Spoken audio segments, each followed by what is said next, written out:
नमस्कार दोस्तों, एक बार फिर स्वागत है आपका एसके भट्ट एग्जाम स्टडी में। आज हम पढ़ेंगे समास। हिंदी में समास। समास कितने प्रकार के होते हैं, समास किसे कहते हैं, समास के उपभेद कौन कौन से होते हैं। परीक्षा में आपका 1 नंबर बिल्कुल पक्का हो जाएगा। आप वीडियो को बिना स्किप किए अंत तक जरूर देखिएगा। पता नहीं कौन सा समास परीक्षा में पूछ लिया जाता है। इससे पहले अगर आप चैनल पहली बार विजिट कर रहे हैं तो चैनल को सब्सक्राइब करके बेल आइकन को प्रेस कर लें, जिससे आने वाली वीडियो और मिलते रहें। हम इसी प्रकार की वीडियो बनाते हैं। चलिए दोस्तों, वीडियो स्टार्ट करते हैं। समास किसे कहते हैं? समास 2 या 2 से अधिक शब्दों के मेल को समास कहते हैं। यहाँ शब्दों का मेल हो रहा है, 2 या 2 से अधिक शब्दों के मेल को समास कहते हैं। जब 2 या 2 से अधिक शब्द मिलकर के एक शब्द की रचना करते हैं तो उसको सामासिक कहते हैं, समास कहते हैं। ये समास 6 प्रकार के होते हैं, लेकिन अधिकतर बुकों में 4 प्रकार के दे दिए जाते हैं। तत्पुरुष समास का द्विगु समास और कर्मधारय समास तत्पुरुष समास का ही भाग बना देते हैं। लेकिन समास कितने प्रकार के होते हैं? तो समास 6 प्रकार के होते हैं।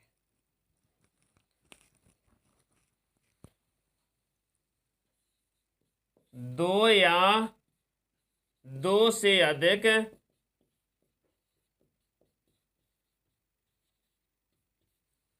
शब्दों के मेल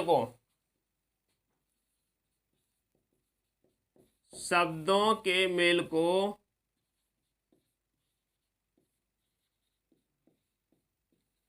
समास कहते हैं।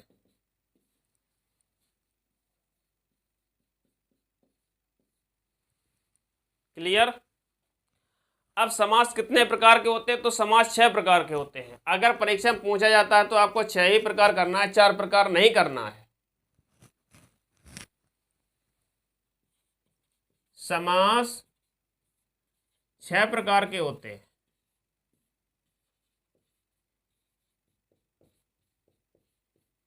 अब नंबर 1 आ जाता है अव्ययी भाव समास। अब देखिए, याद करने की हम ट्रिक आपको बताएंगे। आप याद बिल्कुल करते रहेंगे और क्रम से याद करेंगे। ठीक, नंबर 1 में आता है अव्ययी भाव समास।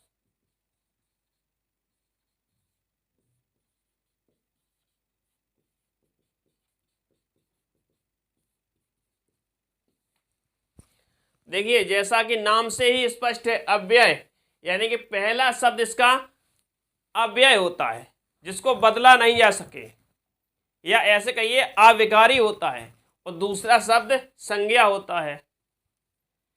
इस तरह के शब्दों को अव्ययी भाव समास कहते हैं। क्लियर? डेफिनेशन क्लियर हो जाती है। पहला शब्द अव्यय होता है, जिसको बदला ना जा सके या अविकारी कह सकते हैं।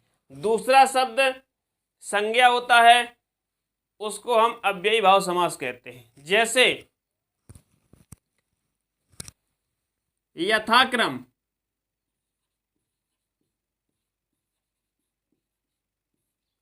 यथाक्रम तो पहला अव्यय है, यथा क्रम यानी क्रम के अनुसार। इसका विग्रह अगर होगा तो क्या होगा? तो क्रम के अनुसार।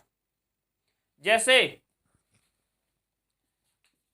यथाशक्ति, यथाशक्ति इसका विग्रह क्या होगा? तो शक्ति के अनुसार। यथा यहाँ पर अव्यय है, इसको नहीं बदला जा सकता है, तो शक्ति के अनुसार। आजन्म यानी जन्म से लेकर आमरण,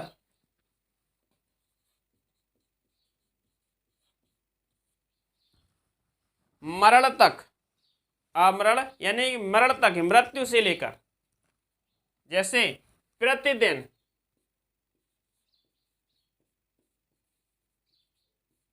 यहां पर प्रति अव्यय है, प्रतिदिन यानी हर एक दिन। भरपेट यानी पेट भरकर, यहां पर भर ये अव्यय है। भरमार, जो पहला शब्द अव्यय हो, जिसको बदला ना जा सके, दूसरा शब्द संज्ञा हो, वो इसी शब्द को हम अव्ययी भाव समास कहते हैं।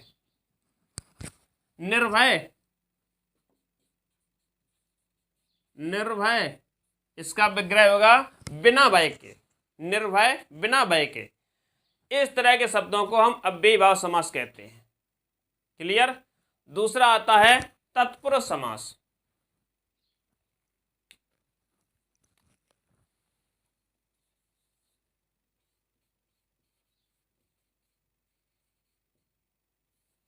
तत्पुरुष समास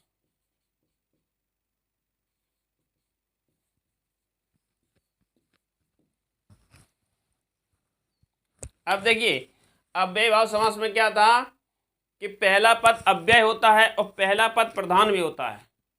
ये बताना हम थोड़ा भूल गए कि पहला पद प्रधान होता है और अव्यय होता है।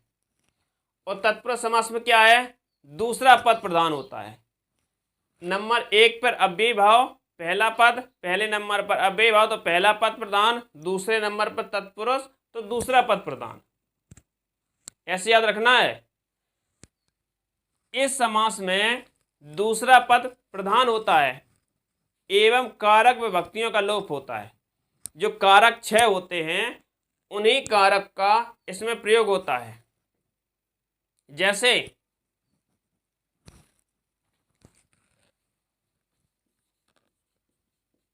रसोई घर, इसका विग्रह क्या होगा, रसोई के लिए घर। तो के लिए कहां पर आता है, संप्रदान, संप्रदान तत्पुरुष हो जाएगा, रसोई घर। जैसे गगनचुम्बी,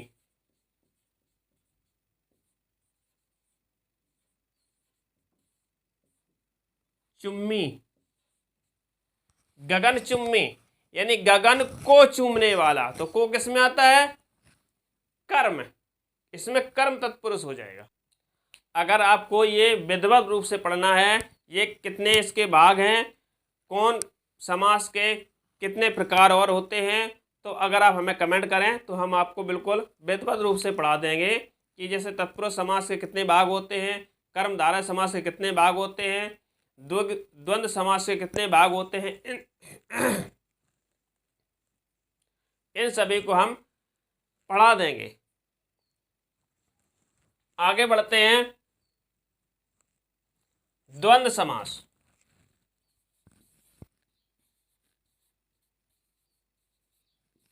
द्वंद्व समास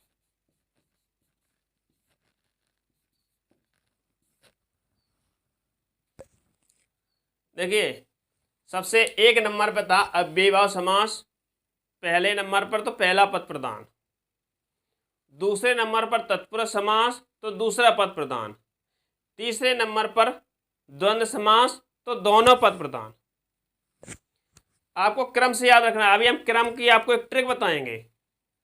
जब ट्रिक बताएंगे तो आपको बिल्कुल क्रम से ही याद रहेंगे।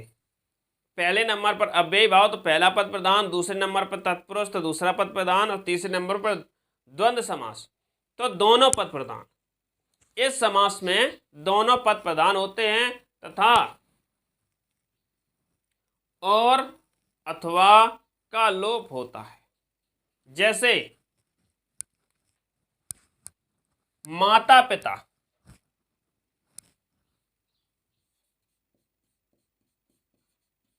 माता पिता तो इसका समास विग्रह क्या होगा, माता और पिता। जैसे लोटा डोरी,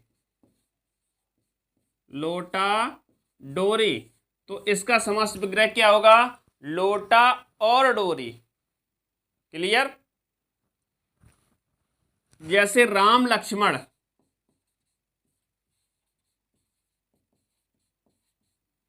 तो इसका समास विग्रह क्या होगा, राम और लक्ष्मण।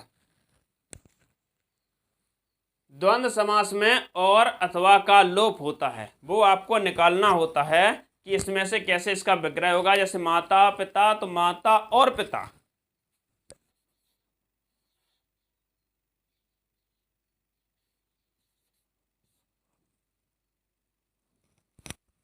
पाप पुण्य, भला बुरा,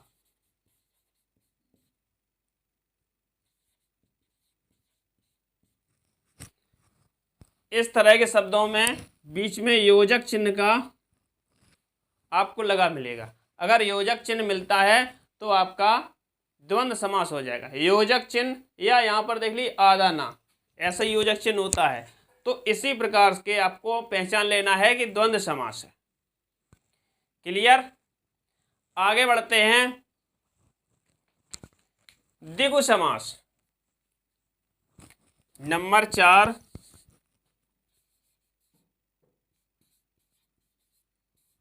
द्विगु समास।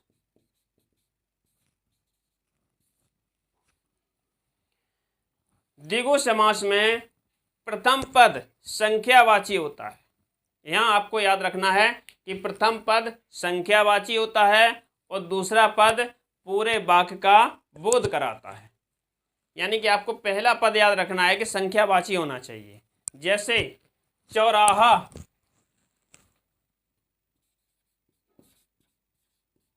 चौराहा यानी कि 4 राहों का समूह। यहाँ समाहार बनता है, 4 राहों का समूह, तो चौराहा। अठन्नी, अठन्नी तो 8 आनों का समूह। अठन्नी को क्या कहते हैं? 8 आनों का समूह। जैसे पंचवटी,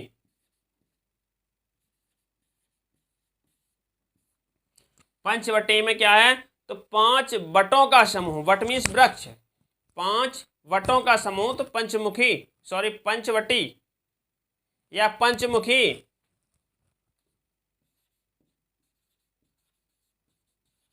पंचमुखी तो 5 मुखों का समूह या 5 मुखों का समाहारा, तो द्विगु समास हो जाएगा।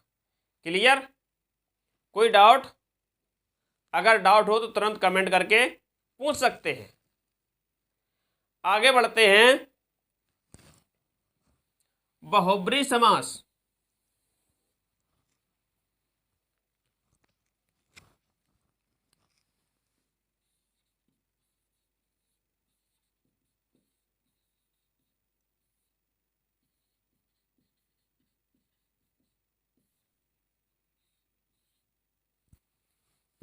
बहुब्री समास,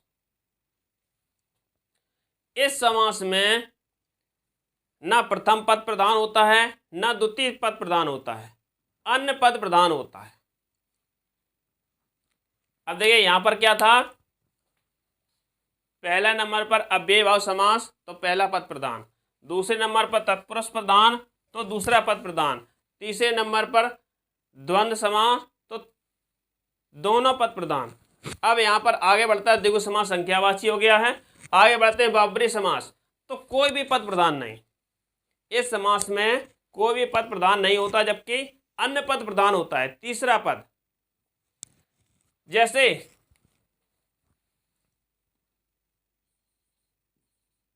दशानन, दशानन का विग्रह क्या होगा? 10 हैं आनन जिसके, आनन मीन्स मुख, तो 10 हैं आनन जिसके अर्थात रावण। क्लियर? अब देखिए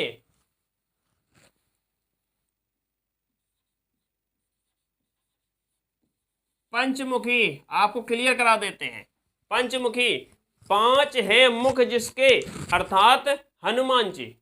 तो यहां पर पंचमुखी आ गया, यहां संख्यावाची हुआ। यहां पर पंचमुखी आता है तो यहां पर बहुब्री हुआ।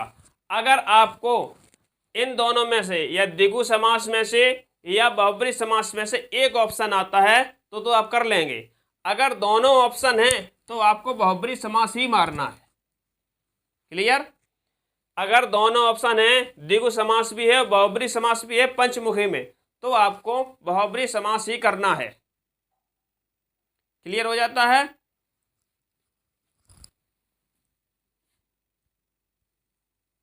वीणा पाणी,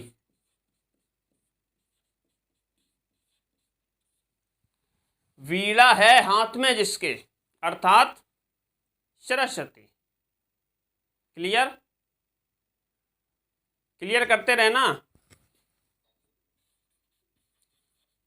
लंबोदर, लंबा है उदर जिसका, उदर मीन्स पेट, लंबा है पेट जिसका अर्थात गणेश। चक्रधर या चक्रपाणी, कुछ भी आ सकता है, चक्रपाणी या चक्रधर। तो चक्र को धारण करने वाला या चक्र है हाथ में जिसके, अर्थात विष्णु या श्री कृष्ण, कुछ भी कर सकते हैं। जैसे पीताम्बर, पीताम्बर पीला है अंबर जिसका, अंबर मीन्स वस्त्र, अर्थात श्री कृष्ण। पीले हैं वस्त्र जिसके, अर्थात श्री कृष्ण। क्लियर हो जाता है। चलो आगे बढ़ते हैं। इस तरह के अगर शब्द आते हैं तो बहुब्रीहि समास में होंगे। आगे आता है कर्मधारय समास। नंबर 6 कर्मधारय समास।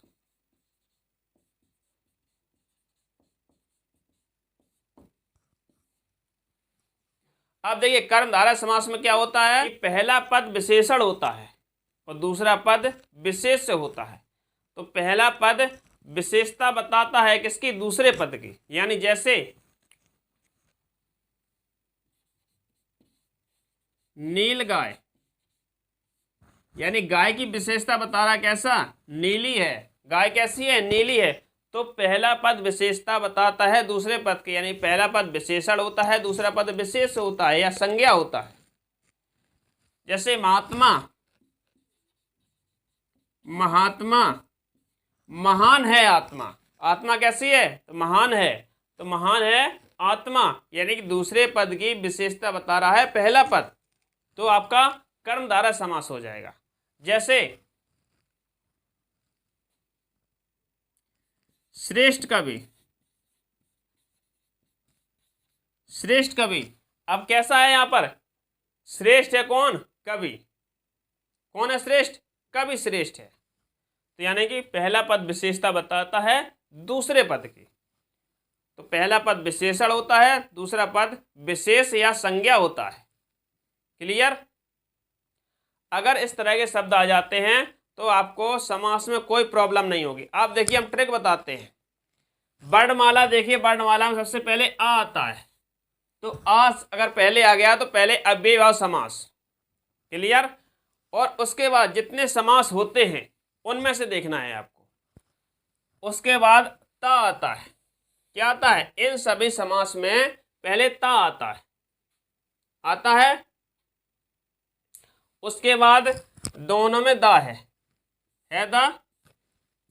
तो इनका आपको क्रम एक याद रखना है कि द्वंद्व पहले आता है, क्योंकि ये आपस में लड़ने लगते हैं, द्वंद्व करने लगते हैं। हम पहले जाएंगे, हम पहले आएंगे, तो द्वंद्व होने लगा। जब द्वंद्व होने लगा तो द्वंद्व पहले आ गया। क्या आ गया, द्वंद्व। अब दिगु आ गया। क्लियर। उसके बाद बहुब्रीहि वा आता है। क्लियर। ये 5 बिल्कुल क्लियर हो जाएगा। कर्मधारय को सबसे अंत में ले जाएं, कर्मधारय को अंत में ले जाएं और आपके बिल्कुल क्लियर हो जाएंगे। देखिए एक समास में सबसे पहले आ आता है अव्ययीभाव समास। फिर जितने समास होते हैं अगर आपको ऐसे याद नहीं आते तो लिख लीजिए। उसके पहले देखिए कौन अक्षर पहले आता, ता आता है। अब द्विगु और द्वंद्व, ये दोनों में दा आ रहा है, तो इन दोनों में टकरार हो गया, यानी द्वंद्व होने लगा। जब द्वंद्व होने लगा तो द्वंद्व पहले आ गया, फिर दिगु आ गया। उसके बाद बा से बहुब्रीहि आ गया। तो कर्मधारय को लास्ट में ले जाइए, क्योंकि ये विशेषता बताने वाला होता है। क्लियर। वीडियो अच्छा लगा हो तो एक लाइक कर दें और अपने दोस्तों के साथ शेयर कर दें। मिलते हैं अगले वीडियो में, तब तक के लिए नमस्कार मित्रों।